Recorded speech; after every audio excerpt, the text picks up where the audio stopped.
wanted to talk a little bit. I went to the BWA conference, and one of the speakers there said that when you give a talk in Japan, you start with an apology, and when Americans begin a talk, they start with a joke.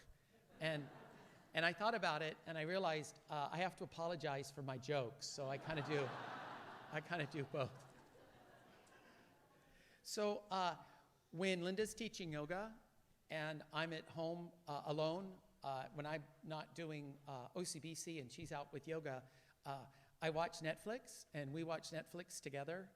And I guess there's this thing where, you know, if you're binge watching something together, you're really not supposed to watch it when the other one's gone. And when they come back, you have to act like you've never seen it. So you have to be like, oh my God, I can't believe that just happened. So I look real hard for things to watch that, you know, we do have different tastes. So I try to find something that I would watch and that she wouldn't. And one of the things I found, they had a PBS documentary on Nova on Woodstock. So 1969, I was 9 years old when Woodstock happened. I didn't go. I didn't go. And then they also had a documentary right after that called Minimalism, about, it sounds like you're supposed to live with the absolute minimum possible, but that's kind of a misnomer. It's more about trying to live a life that is just enough to be happy, not to chase after things, make sure everything in your life has meaning. So it's not really asceticism, it's trying to have a life, everything that you bring into your life should be deliberate and with intentionality and bring joy. I'm waiting for my talk to come up on the TV. And then the other one that Linda and I watched together was Marie Kondo. We watched her about how to, you know, declutter. And she talks a lot about really figuring out if that object is bringing joy to your life. Okay, here we go. So you'll have to guess of the three documentaries, which one is this one? This is Woodstock. Everybody's skinny, and the cars are all VWs. So I wanted to talk about computer science a little bit. This picture is a little bit blurry, and there's kind of two reasons for this. 1969 is a little bit blurry for a lot of people. And the other reason is this picture isn't high resolution, right? It was taken in 1969. How many years ago is that? 50? 50. 60. 60.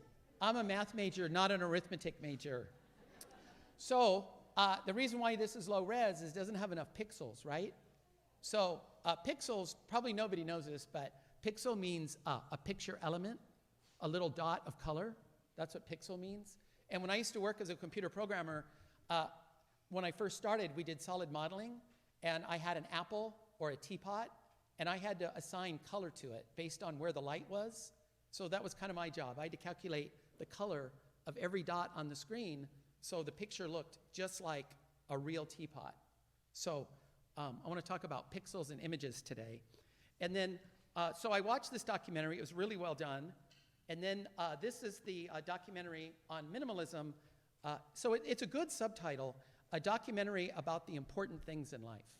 So the point is we clutter our lives with things that are unimportant. And we really need to focus on the things that are really important. And there were a lot of people in here, Dan Harris, Sam Harris, a lot of really, Rick Hansen, a lot of really well-known Buddhists. So the one thing they did in this documentary that wasn't the greatest, it was all about Buddhism, but they never mentioned Buddhism. So they talked a lot about meditation. Sam Harris said that, I looked it up, you know, the iPhone 11's come out, and it's got 3 cameras. And I never really take that many pictures, and I don't really care. But everybody's going to know that I have an iPhone 8. I looked it up. I thought I had a 9, but I have an 8. So the point is that when the 11 comes out, I have to have it, even though I don't really want it. But I don't want to look bad, right? Like, I don't want to be the old-fashioned minister that has an iPhone 8 Plus. So when new things come out, you end up hating what you already have that's working, you're perfectly happy with. Another one was fashion. We throw clothes away just because they're not in fashion. They're not worn out. They're just not in fashion. And they said the American dream used to be opportunity, community, but now it's kind of like houses and cars and a LED TV. It's about things now. The definition of the American dream has shifted in the last 50 years. And so I kind of noticed this neat counterculture connection between the spirit of Woodstock and the spirit of minimalism. And then here's Marie Kondo. There's been a little bit of pushback. When somebody gets super popular on the internet, there's always kind of a backlash. I read on the internet that people are criticizing her because she doesn't get to the root cause of why you're hoarding or why you're chasing after things. She's just telling you how to remove those things from your life. And I thought about it, and I was very critical of her.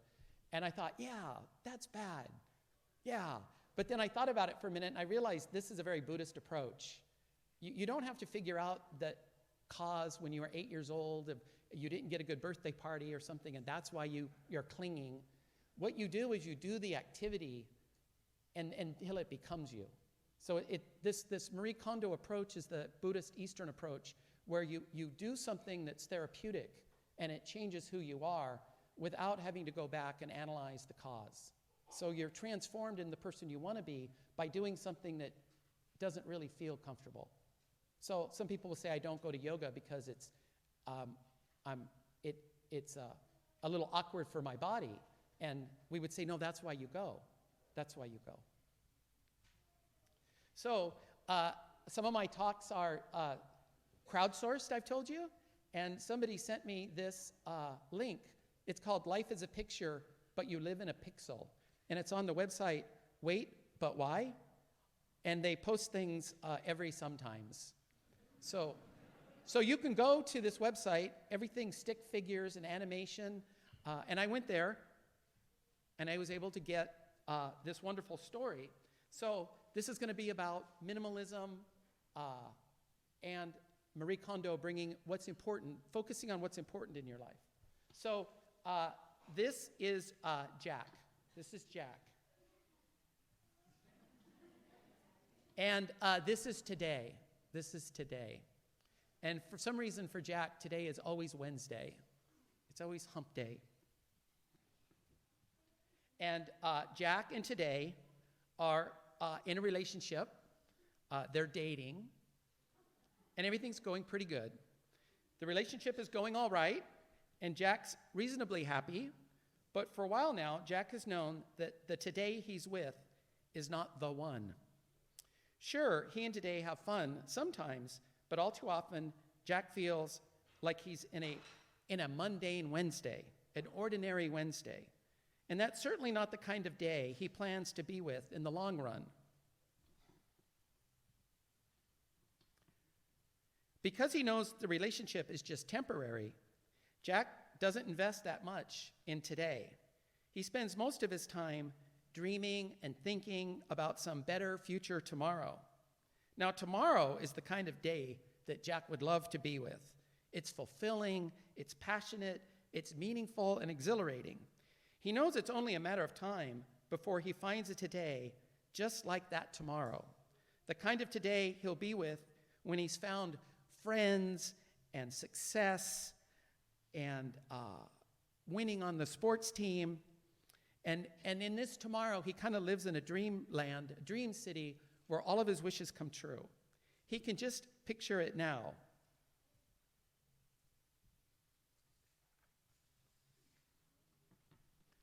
That time will come, but Jack has another plan in the meantime.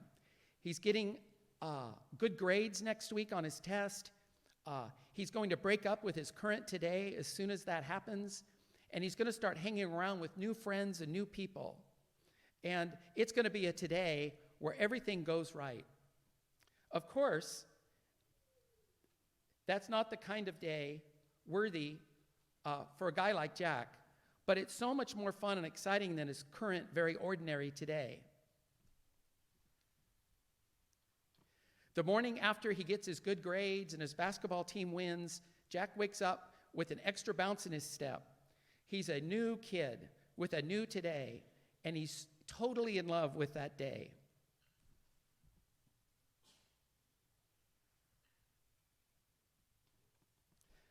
But that night, he goes to a restaurant he couldn't afford just a day earlier.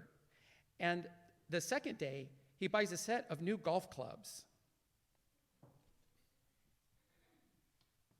2 weeks later, Jack goes back to that fancy restaurant, but something feels a little different. The food is still great, but it's not quite as exciting as the first time. And a month after that, when he heads out to go golfing for the fourth time with new clubs, his mood isn't affected at all by them. It just kind of feels like a normal golf day again. It's become just mundane and ordinary. Until one day, the walls look exactly how they did before. He got his good grades and he won his basketball game. That old ex today came back again. Jack is confused. He left his ex today in the dust. So why does it kind of seem like he's with that day again? He's supposed to be done with that part of his life. It's disappointing, but Jack shrugs it off. The good grades now seem like small potatoes anyway. There's midterms and finals coming. And that's the real future that he's looking forward to. So it's not a big deal if he's not that happy today, because in tomorrow, when the finals come and the championship comes, then he'll be happy. A few years later, everything's going great. Jack graduates from high school, and for the first year, he's leading the life as an independent person. He meets amazing friends. He goes off to college. He hits it off with everyone right away. This is exactly the day that he's been waiting for, and he's just absolutely enthralled with his new life.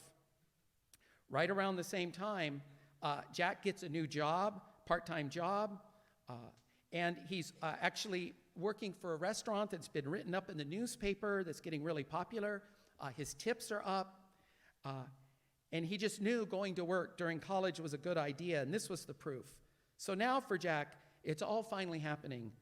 Everything's all coming together. This is the life Jack always knew he'd be living soon enough.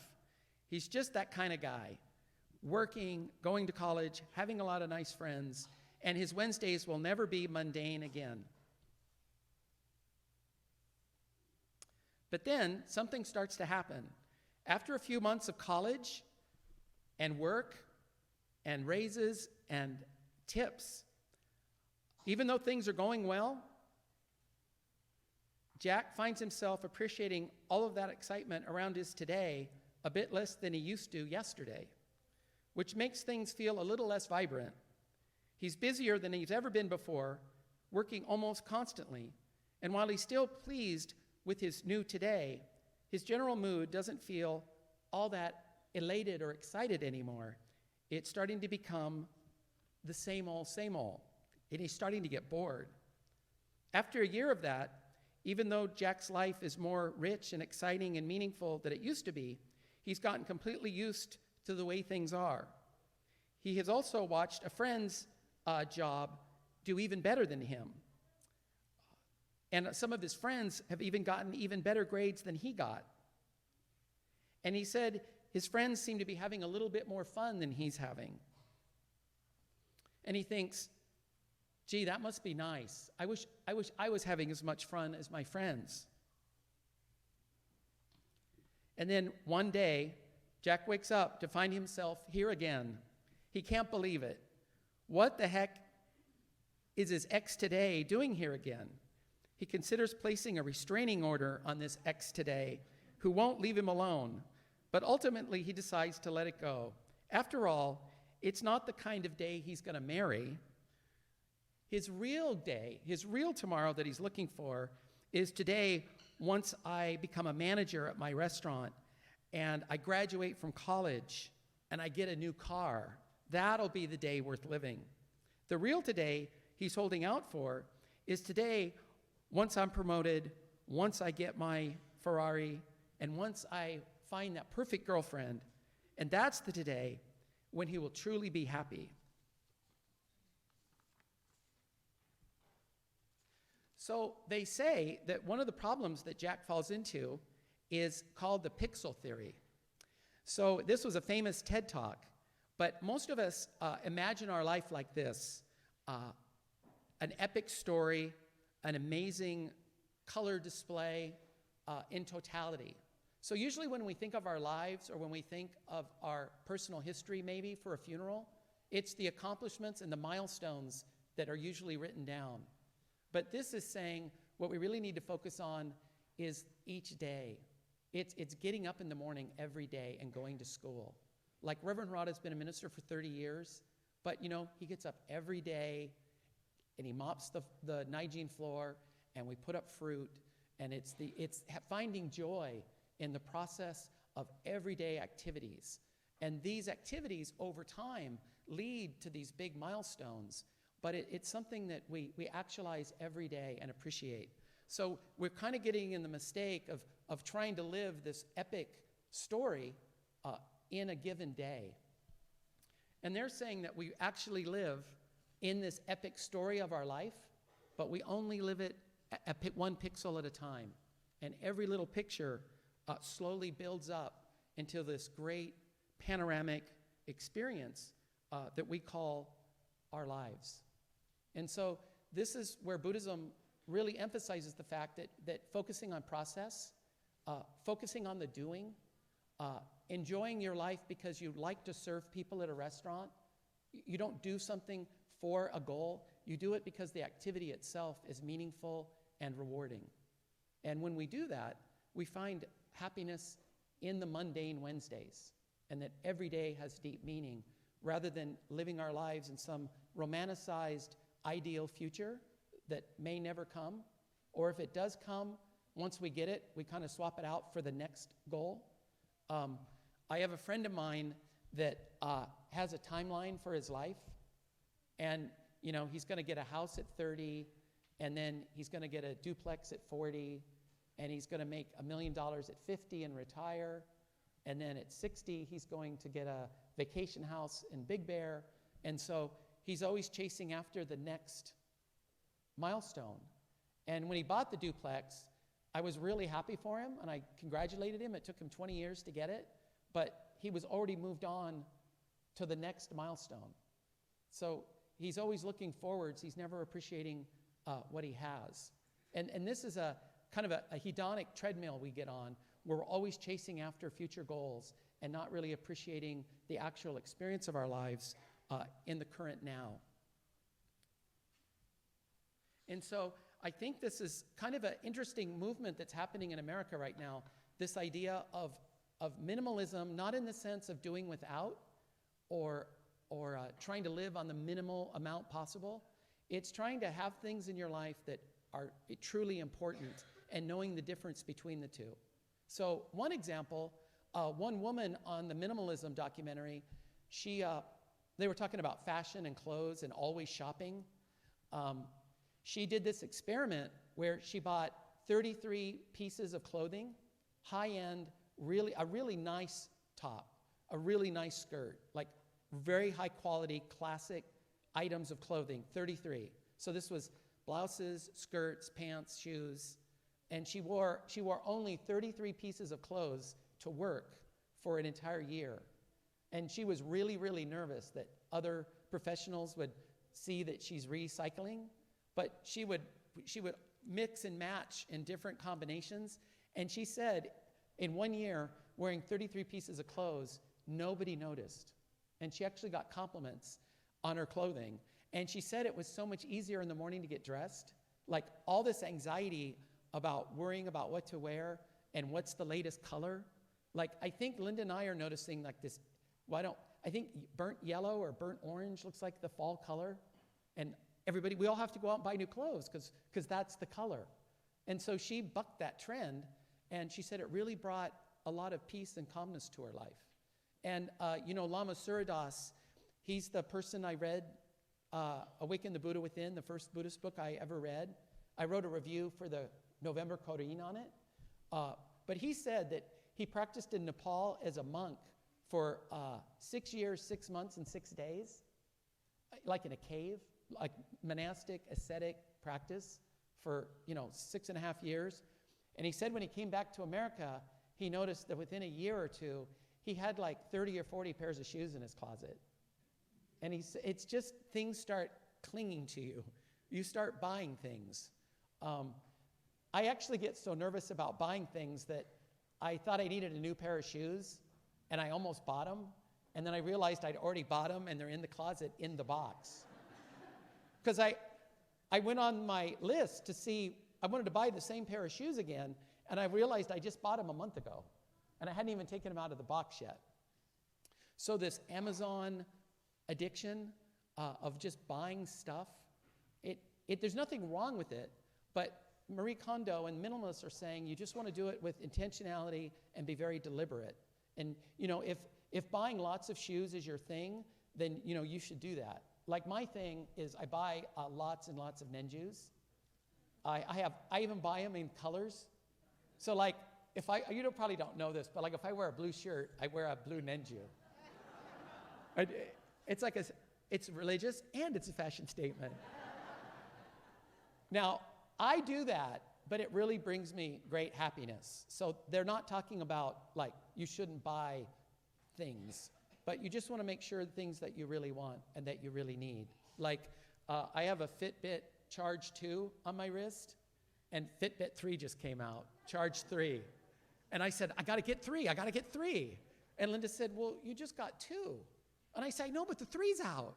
And she said, well, are you unhappy with your 2? No. She goes, does 3 have something you really need? No. But it's out. I got to get it. So it's so easy to click. It's just so easy. So this is an idea of being mindful and aware of just what you bring into your life and what's important to you, and doing that just with care. And so I found these documentaries very well balanced, and it seems like our culture might be swinging away from the materialism of the 80s and 90s, and it may be swinging back a little bit to this more well thought out consumerism that's kind of a little bit more well thought out. It's better for the landfills. They say that landfills are mainly, well, not mainly, but a lot of the landfills are being taken up by clothes. There's a disposable clothing industry now where you can buy the coolest shirt for $10. You wear it for a month or two, it fades, it gets a little hole in it, you throw away, you get the next one. So it's better for the climate change, it's better for landfills. And so it seems like it's not a coincidence that I saw these 3 documentaries within the last month, and I got this crowdsourced webpage. It seems like maybe the pendulum's swinging back the other direction. And this is right in the wheelhouse of Buddhist practice. And they may not say it, but meditating, being aware, doing things with intentionality is the way we live a life of self-reflection and find deep meaning. So I'm going to stop trying to buy junk and only buy things I really, really want. Just take 10 seconds and just say, do I really want this, or do I just feel like I need it? And that 10 seconds makes all the difference in the world. So please join me in Gasho. Namo Amitabha. Naman Davuts. Naman Davuts. Thank you very much.